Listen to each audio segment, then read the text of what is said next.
नमस्कार। कुछ ही दिनों में जो नई सरकार गठित हुई है, ये अपना बजट पेश करेगी। जब गवर्नमेंट फॉर्म हुई थी, जो उसका पहला डिसीजन था, वो किसानों से रिलेटेड था। तो मुझे ऐसा लगता है कि इस बार इस सरकार का जो फोकस होगा, वो एग्रीकल्चर सेक्टर पे ज़्यादा होगा।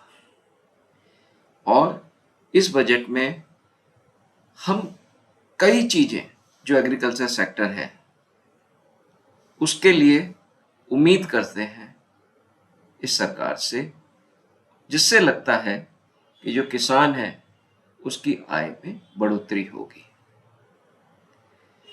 जैसे कि मुझे ऐसा लगता है कि इंफ्रास्ट्रक्चर पे सरकार निवेश करेगी। इंफ्रास्ट्रक्चर में उसकी जो सिंचाई परियोजना है उसका विस्तार करेगी काफ़ी, जिससे उनको साल भर पानी मिल सके।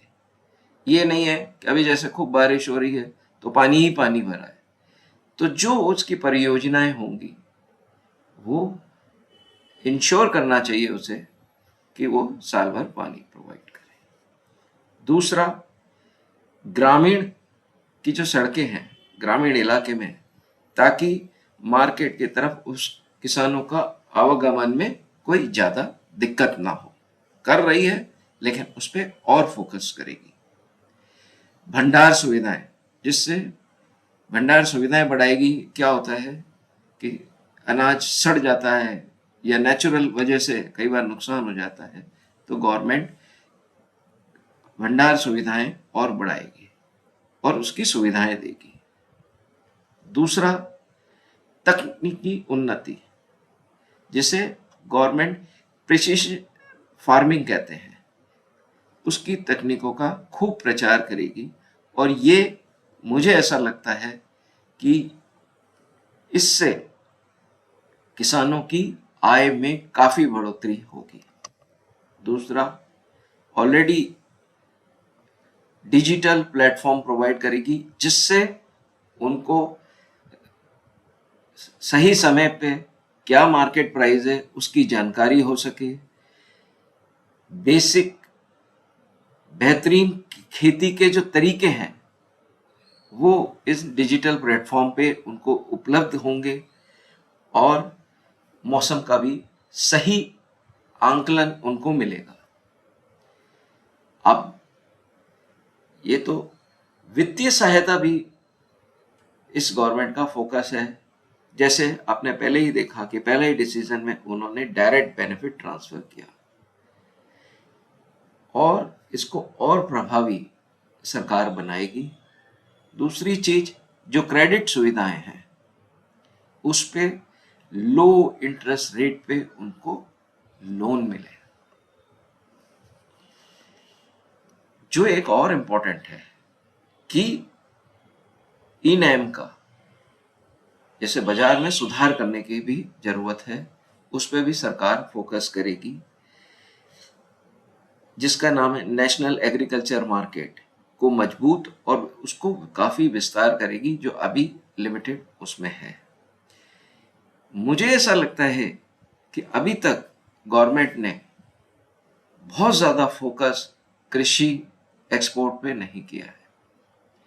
इस बजट में एक वातावरण बनाएगी जिससे किसान आसानी से अपना उत्पाद एक्सपोर्ट कर सके और उसको इस अच्छी सिंपल नीतियां बनाएगी जिससे वो प्रभावी ढंग से इफेक्टिव हो।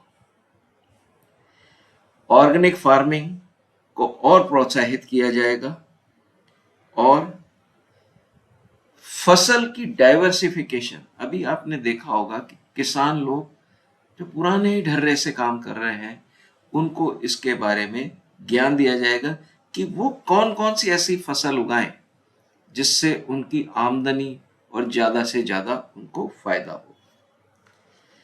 एमएसपी जो हमेशा से गवर्नमेंट के ऊपर प्रेशर भी रहा है और गवर्नमेंट सपोर्ट भी करते आई है, तो एमएसपी को भी गवर्नमेंट और थोड़ा इम्प्रूव करेगी।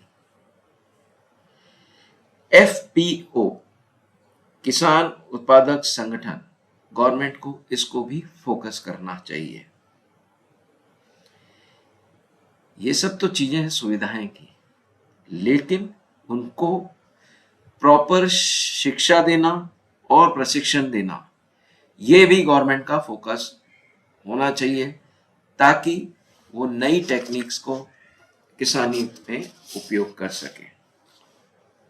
सब्सिडी ऑलवेज, ये हमेशा से किसानों की उम्मीद रही है, तो सब्सिडी भी जो हो वो उनको डायरेक्ट उनके खाते पे, जैसे मेरा यहाँ पे एक सजेशन है, जिस तरीके से उन्होंने दवाइयों के लिए सस्ते दामों पे दुकानें खोली हैं, उसी तरीके से कृषि केंद्र ऐसे बनाए जाएं जहाँ पे उनको बीज, खाद, कीटनाशक और कृषि में कार्य आने वाले जो इक्विपमेंट्स हैं वो बहुत सस्ते और अच्छे दामों पे उनको मिल सके।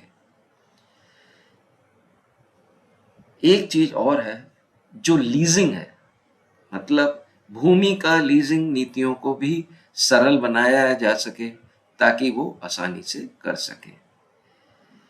कॉन्ट्रैक्ट फार्मिंग को भी सुचारू किया जाए और उसका लाभ किसानों को मिले, इसके बारे में उनको नॉलेज भी दी जाए, ताकि लोग भ्रमित ना हो कि कॉन्ट्रैक्ट फार्मिंग में उनको नुकसान होगा। और अंत में मैं ये कहूँगा कि कृषि में अनुसंधान की भी बहुत ज़्यादा अभी ज़रूरत है। इसके लिए वो अंतर्राष्ट्रीय एजेंसियों से टाई अप कर सकते हैं और उसका लाभ हमारे किसानों को दे सकते हैं। मुझे ऐसा लगता है कि इन चीज़ों पे अगर गवर्नमेंट फोकस करेगी, और मैं उम्मीद करता हूँ कि करेगी, तो इससे काफ़ी किसानों की आय बढ़ने में फायदा होगा। अगर ये वीडियो आपको पसंद आया है तो इसे लाइक ज़रूर करें। अगर चैनल अभी तक सब्सक्राइब नहीं किया है तो कर लें और नोटिफिकेशन पाने के लिए बेल आइकन भी दबा दें।